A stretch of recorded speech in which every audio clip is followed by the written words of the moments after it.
Olá, hoje o nosso bate-papo parlamentar será com a deputada Carla Morando, líder do PSDB, aqui na Assembleia Legislativa.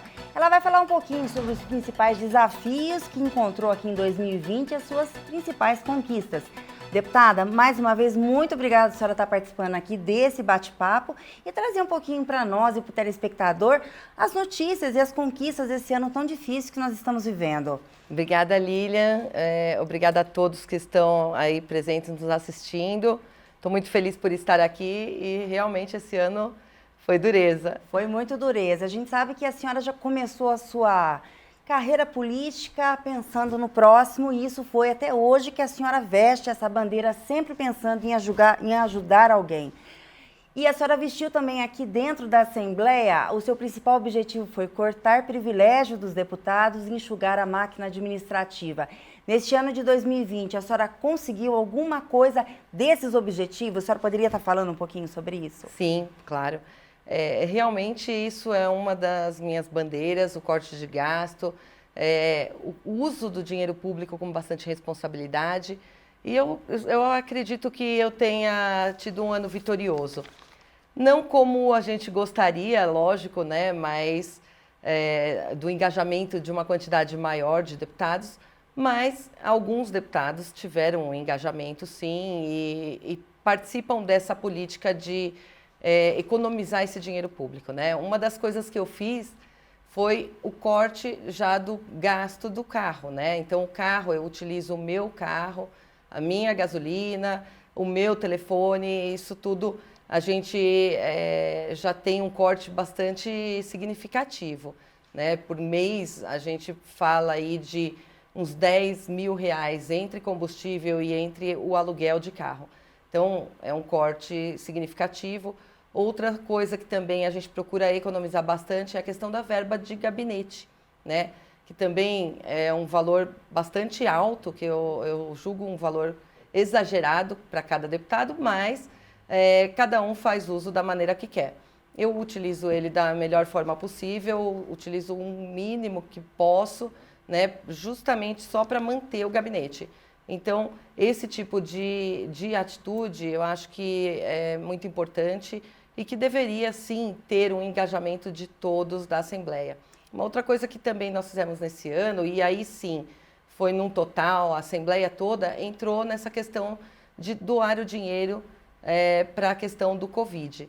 Então, nós tivemos a redução do nosso salário em 30%, também tivemos a redução da verba de gabinete em 50%. Então, foram todas atitudes tomadas aí por todos os 94 deputados. Com certeza. Na semana passada aqui, para inaugurar o estúdio, né, eu acabei mesmo fazendo entrevista com o deputado presidente aqui da casa, o Cauê Macris, que ele também falou sobre os cortes de gasto e a devolução de quase 500 milhões de reais nesses 2 biênios que ele está aqui na presidência da casa. Nesse ano de 2020, em relação à pandemia, qual foi o principal desafio da senhora frente à Assembleia Legislativa? Foi um desafio bastante grande, até por conta do andamento da Assembleia, das pautas, né? Como que seria feito, como que seria discutido projetos, como que poderia ser feito. E aí a gente acabou partindo para essa parte de virtual, né? E acabou andando e as coisas aconteceram. Mas lógico que nada como o presencial, né? Porque aí a gente está aqui, a gente discute justamente parlamento, né? É para parlar. E aí a gente estando assim em ambiente virtual fica um pouco mais complicado. A gente tem alguns períodos que a gente se inscreve para falar, para discutir, mas é somente aquilo. Agora, aquele tete-a-tete de você estar discutindo de projetos diretamente com os deputados e ali com todos ao mesmo tempo, isso ficou bastante prejudicado. Quando a gente fala em cortes de gastos, como é a bandeira da senhora, é a bandeira do presidente, é a bandeira do governo do estado de São Paulo, a gente sabe que tem muitos parlamentares aqui que ainda é resistente a esse tipo de conversa. Qual que a senhora acha a importância da parceria dos deputados com o governo do estado de São Paulo para caminhar junto, principalmente nesse momento de pandemia? Eu acho que a importância é justamente a questão da sensibilização dos deputados em querer ajudar o próximo. Esquecer um pouco essa questão da Assembleia, até porque nós não estamos frequentando, não estávamos, né? Porque agora já está tudo normal. Mas não estávamos frequentando a Assembleia. Você não tem uma quantidade de gastos com gasolina, carro. Você pode perfeitamente bem economizar para que esse dinheiro retorne para o governo e que ele possa utilizá-lo para ajudar a salvar as vidas, que é o que mais importa no momento. E principalmente a bandeira da senhora, salvar vidas e pensar no próximo, né? A senhora começou com na parte social de São Bernardo do Campo, a nossa deputada aqui, Carla Morando, ela começou fazendo a parte social em São Bernardo do Campo, e lá os próprios empresários, vendo a postura da Carla, apoiou ela, e ela na última eleição teve quase 90 mil votos, né, deputada? Foi. E foi eleita aqui deputada estadual e hoje presidente do PSDB, que é um grande partido hoje de liderança do estado de São Paulo. Deputada, como é que a senhora acha que foi a atuação da Assembleia? A senhora já falou um pouquinho, frente à pandemia, e como que ela continua agindo ainda, porque a gente sabe que não terminou, não vai terminar tão cedo. Como é que está indo esse caminho? Você acha que está tocando da maneira que o governo do estado de São Paulo está querendo, ou ainda existe muita resistência ainda de outros parlamentares que não entendem que não existe partido hoje? Hoje é o interesse comum, que é salvar vidas. Sim, isso a gente encontra bastante resistência, sim. Principalmente por problemas de briga política e partidos, e que eu sempre preguei, né? Durante o período em que eu trabalhei na campanha, eu estou fazendo campanha por um partido. A partir do momento que você assume a cadeira, você não deve mais pensar somente no partido, e sim no que é bom e focar no que é bom para as pessoas, o que é bom para os eleitores. E é dessa maneira que a gente tenta atuar. Mas a gente sempre encontra bastante resistência e as coisas acabam tomando rumos aí que às vezes não são tão amigáveis, né? Mas a gente vai tentando, a gente vai tocando e tentando fazer o melhor, tentando fazer com que as coisas caminhem, que o governo consiga colocar em prática o que ele colocou no plano de governo dele, e a gente está trabalhando para que tudo isso aconteça. Além, lógico, dos nossos pleitos aqui, né, que são as questões dos projetos legislativos. Falando em projetos, vamos falar um pouquinho dos projetos que a senhora conseguiu. Projeto de lei aprovado, virando lei. Eu queria que a senhora falasse um pouquinho. Vamos começar falando do 620 de 2020, que obriga o uso de uniformes escolares e também a possibilidade de se alugar os prédios das escolas, desde que seja aplicado o dinheiro público de volta para o mesmo lugar. É isso, deputada? Exatamente. O que, na verdade, eu coloquei nesse projeto, ele ainda está em discussão, ainda não foi aprovado, mas eu espero conseguir aprovar o quanto antes. Por quê? Hoje, alguns municípios, não são todos, por isso, na verdade, a obrigação do uso do uniforme é somente para as crianças que recebem o uniforme de forma gratuita pelo governo municipal, né, ou estadual, no caso, mas é mais municipal essa questão. Então, as crianças que recebem o uniforme gratuito da prefeitura, elas devem utilizar o uniforme para ir para a escola. Por quê? Porque a primeira coisa que a gente pensa é em segurança. Quando a criança vai com o uniforme na escola, ela já está identificada, de qualquer maneira, com o uniforme. Ela tem a carteirinha, ela entra, o professor conhece, mas, de qualquer forma, a questão uniforme é uma das maneiras com que a gente consegue fazer essa seleção. Então, a importância é muito grande. Quanto à questão de fazer o aluguel dos prédios das escolas em final de semana, em férias, para que a gente consiga trazer esse recurso, né? Então, você aluga, tem um preço público e esse dinheiro retorna para a escola para ser investido em melhorias. Então, eu acho que, ao invés de ficar parado, por que não a gente conseguir disponibilizar isso, trazendo recursos e melhorando o ambiente? Acho que isso é muito bom e só tem a ganhar, tanto o município quanto o estado, todas as repartições aí que forem alugadas, ter esse dinheiro retornando para a melhoria. Como a senhora disse, eu que acabei errando. Esse ainda não foi aprovado. Esse ainda não. E que situação que está hoje aqui na Assembleia esse projeto? Ele está passando nas comissões, ainda está no trâmite de comissões. Acredita que o ano que vem teremos uma boa notícia? Bom, na verdade, assim, projeto de deputados tem muitos, né? E somos em 94.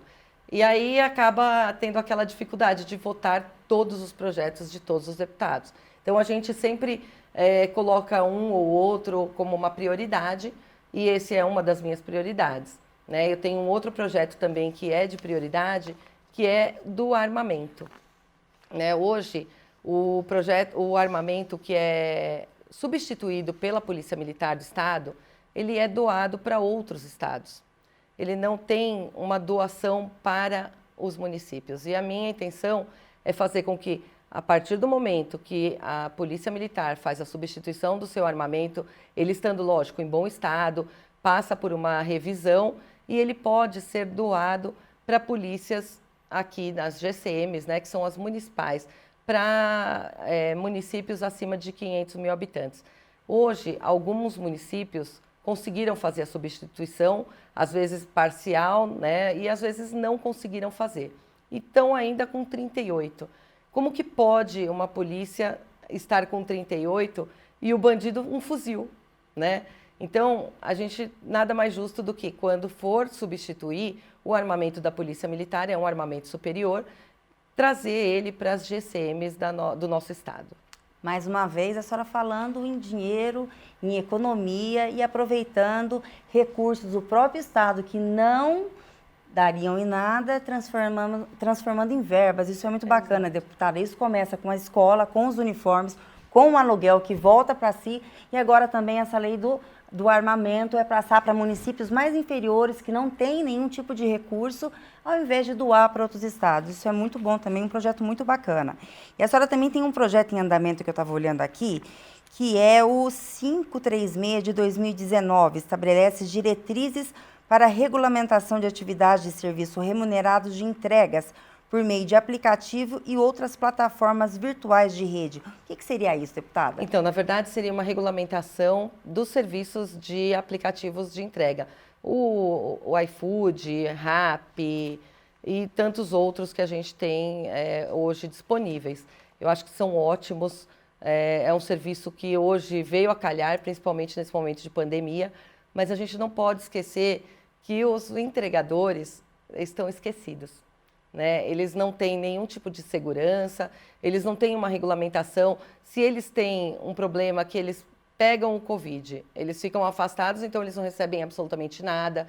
Isso tudo entra nesse projeto, é justamente para a gente entender que os entregadores estão aí para ajudar. É importante, a gente precisa, mas a gente também precisa dar toda atenção e carinho para eles, porque eles precisam também. Exatamente. Com certeza. Temos mais um projeto em tramitação, que é o 1173/2019, que torna obrigatório o afastamento dos alunos com doenças contagiosas das respectivas escolas. Poderia falar também um pouquinho sobre isso, deputada? Sim. Esse projeto, ele veio a partir do momento que eu percebi que muitas mães estavam reclamando bastante da questão do piolho na cabeça, né? Então, isso surgiu dali. Eu falava, bom, mas você está usando o shampoo para tirar? Sim, eu utilizo o shampoo, mas a criança volta para a escola e pega de novo. Não, então, como assim? Na minha época, né, Lilian, a gente tinha, na nossa época, a gente tinha algumas coisas na escola que era assim, se você tiver com piolho, primeiro você vai tratar do piolho lá na sua casa. Sim. E depois você retorna à escola. E hoje isso não acontece mais, por alguns motivos aí de legislação, de não expor a criança.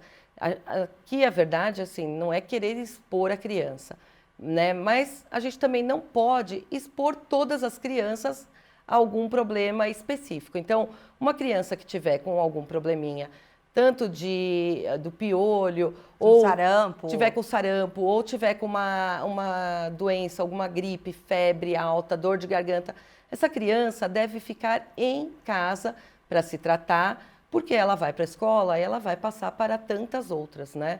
Então, é justamente isso. E garantindo que essa criança não perca os dias e também depois consiga fazer a reposição dessa matéria. Independente se ela tiver prova, se ela tiver alguma coisa que vale ponto, ela ter ali garantido que ela vai ter a reposição disso por conta dela ter ficado afastada por esse período. Então, é mais para proteção de todas as crianças. Então, tá com probleminha, vamos ficar em casa, vamos resolver e depois você retorna. Para que a gente não traga problema para todas as outras. Nós temos um outro projeto também aqui da senhora em tramitação, que é o 535 de 2019, que obriga as empresas de locação a fazerem emplacamento de seus automóveis aqui no estado de São Paulo. Pode conversar um pouquinho e falar sobre isso, deputada? Esse projeto foi um dos projetos, assim, foi um dos primeiros que eu coloquei. Por quê? Eu estava vindo para a Assembleia, então eu estava dirigindo, eu peguei a Anchieta, eu moro no ABC Paulista, eu peguei a Anchieta e tinha um carro na minha frente e me chamou a atenção a placa, né? Era um carro branco e a placa dele era de Belo Horizonte. Na hora me veio na cabeça, é um carro alugado, certo? Porque é o normal, né? Ou é do Rio de Janeiro, ou Belo Horizonte, Curitiba, né? Ali, esse pedaço. E aí eu falei, poxa, mas como será que funciona o emplacamento desses veículos? Será que isso pode? E aí eu fui procurar e pesquisar.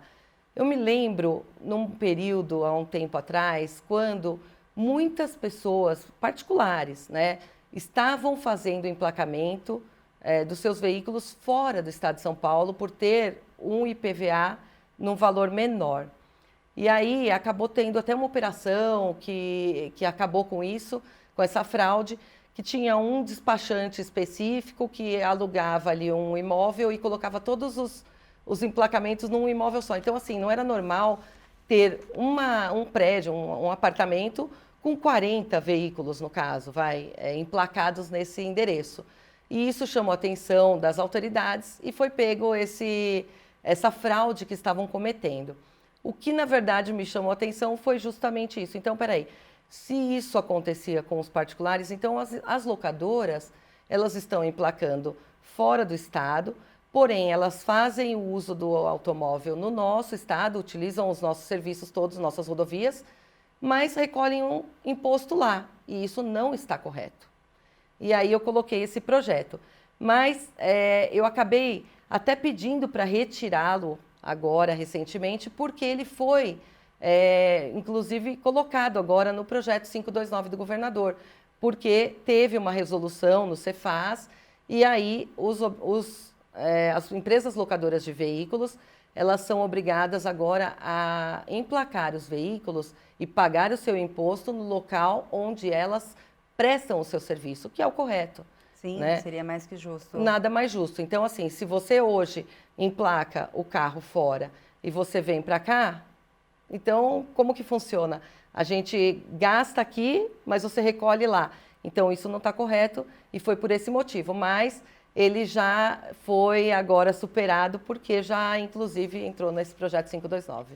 Nossa, deputada, mais uma vez eu queria falar a tua visão, a visão de gestão, porque ser parlamentar não é só ser parlamentar, não é só fiscalizar o governo, é ter uma visão de gestão.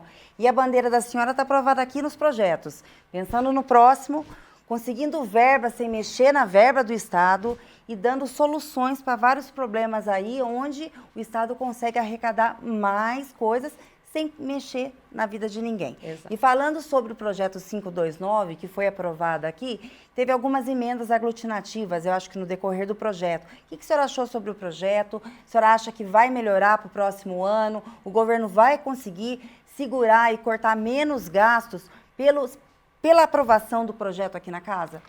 Na verdade, o projeto 529... ele foi um projeto bem duro, bem difícil de ser votado. Sim. A gente compreende a complexidade toda desse projeto, mas a gente também precisa entender que tudo o que aconteceu, né, a pandemia, ela trouxe prejuízos para todos. Ela trouxe um prejuízo para a humanidade, ela trouxe um prejuízo para os cofres públicos. E uma das coisas que a gente precisa entender é que a gente precisa manter serviços básicos, né, de saúde, de educação, de segurança. E sem esse projeto, isso não seria possível. Então, é um projeto que não agradou a muitas pessoas, com certeza.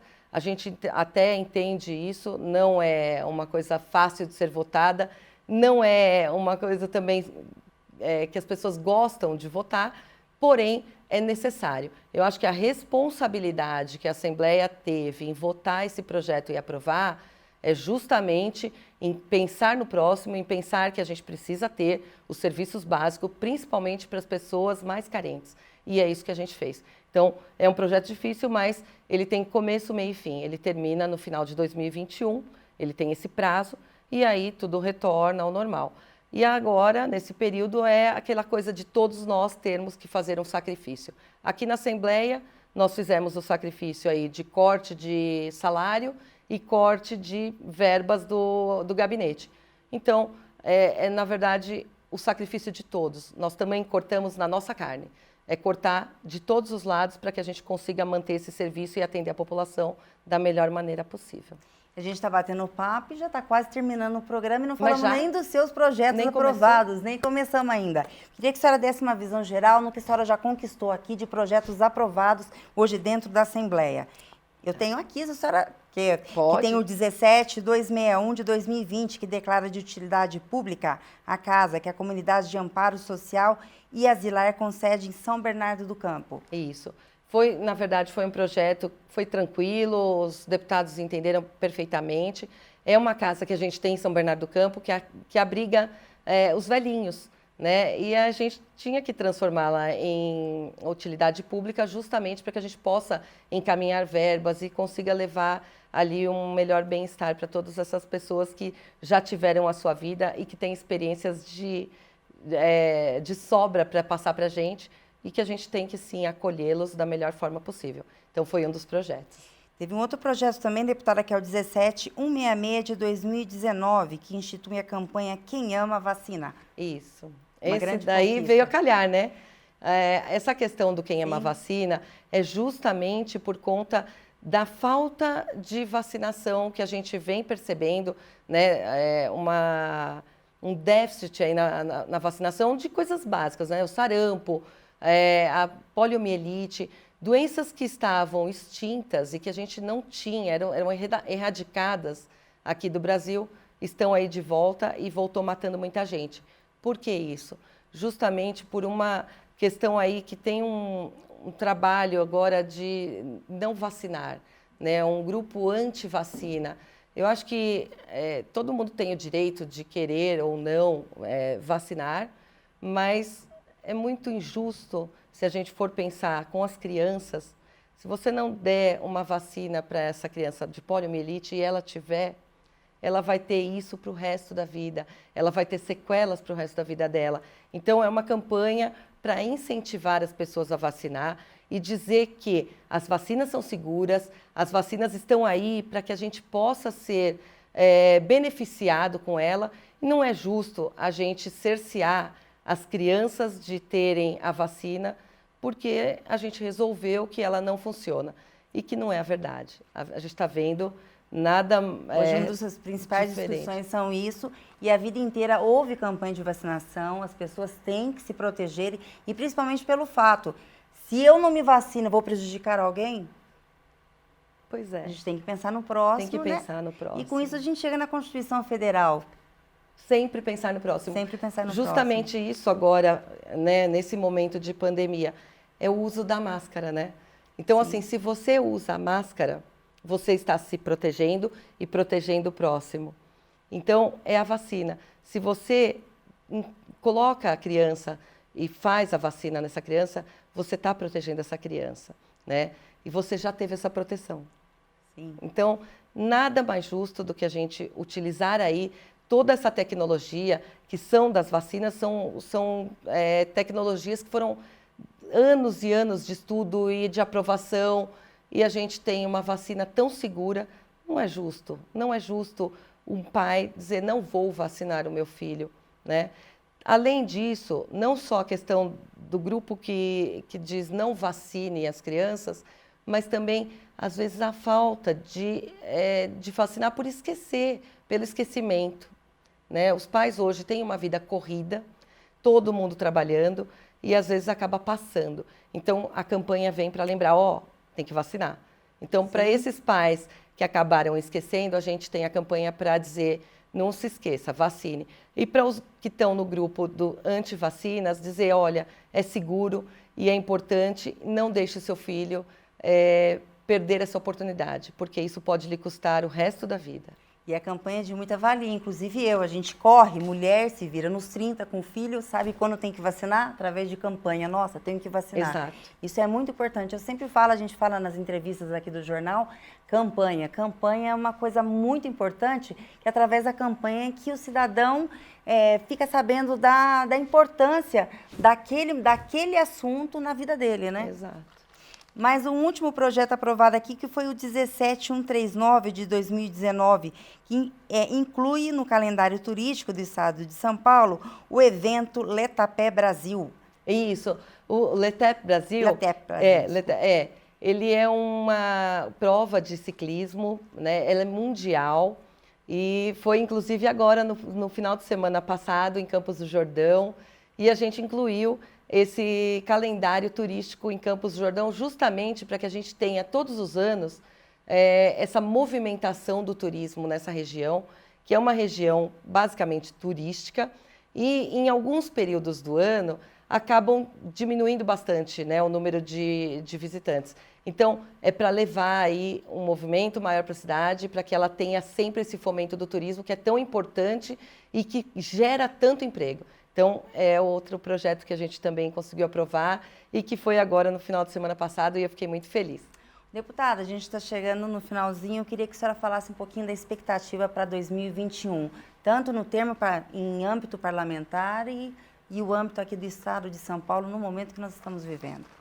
Bom, eu espero esse ano de 2021 um ano com mais paz, aqui dentro da Assembleia, fora da Assembleia. Eu espero que a gente consiga entender que as prioridades que a gente tem enquanto políticos não somos nós, não é um partido e não é uma ideologia, são as pessoas. Então, o que eu espero de coração é que todos os parlamentares entendam que não importa se o partido é A ou B, se você está a favor de um ou de outro, mas que se tiver um projeto que é importante para a população e que beneficia a população, independente de quem for, a gente tem que aprovar e a gente tem que sim apoiar e aplaudir e o quanto antes. Então, é uma das coisas que eu mais espero, é paz aqui dentro da Assembleia. Esses 2 anos foram bastante conturbados, mas eu espero que a gente consiga abrir aí a cabeça, todos os parlamentares entenderem que não adianta a gente ficar brigando aqui, porque o que a gente precisa fazer aqui dentro é melhorar o pessoal lá fora, melhorar a vida das pessoas. Deputada, obrigada e parabéns Obrigada. mais uma vez pela sua visão, não só parlamentar, mas a visão de gestor e a visão de ser humano, que isso é muito importante aqui dentro, a visão de ser humano, como a senhora mesma acabou de falar. Obrigada, Lívia. E o nosso bate-papo parlamentar de hoje foi com a deputada Carla Morando, líder do PSDB aqui na Assembleia Legislativa, que falou um pouquinho sobre o seu mandato, as expectativas e as conquistas aqui de 2020. Se você quiser rever este programa e quaisquer outros da Rede Alesp, acesse nosso canal do YouTube. Até a próxima, fiquem com Deus.